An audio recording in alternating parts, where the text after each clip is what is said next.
Həqiqətən, sözün əsl mənasında çarpaz ateş altındayıq.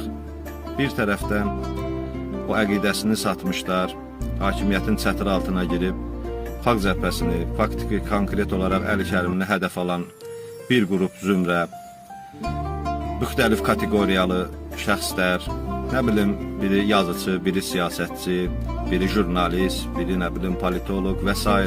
adı altında hər tərəfdən xalq cəbhəsini hədəf alanlar görünür düymənin yuxarıdan, çox yuxarılardan basıldığını nəzərə alıb hər tərəfdən üzərimizə gəlir.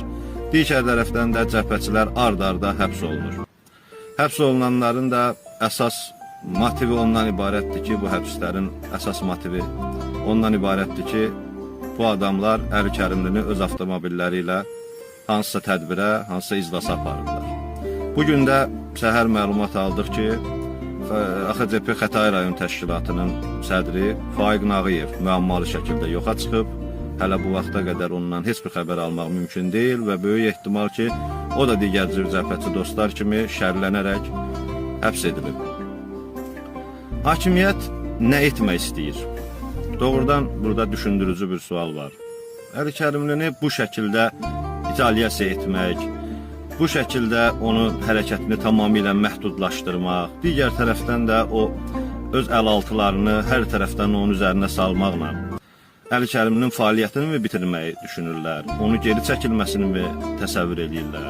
Axı onlar da Əli Kərimlini yaxşı tanıyır, bizlər də, xalqımız da yaxşı tanıyır ki, bu da cılız vasitələrlə onu fəaliyyətini dayandırmaq, onu bu barədə düşünməyə belə vadar eləmək çox çətin olacaq.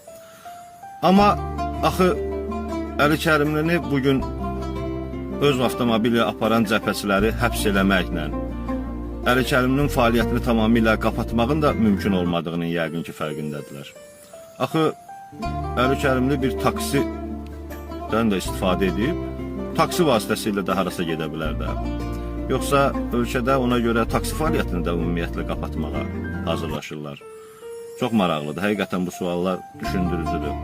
Və yaxud da bəlkə də o yandaşları vasitəsilə bu dəfə də Əli Kərimli 5 manat hardan tapıb taksiyə verir, taksi ilə necə hərəkət edir, təbliğatı qurmağa, bununla onun üzərinə gəlməyə hazırlaşırlar. Ayıbdır, həqiqətən ayıbdır, dövlət adına ayıbdır.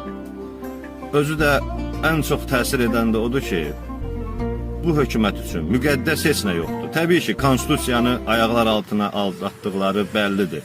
Amma konstitusiyaya qarşı heç olmasa, üzdə də olsa bir hörmət olunmalıydı axı. Faiq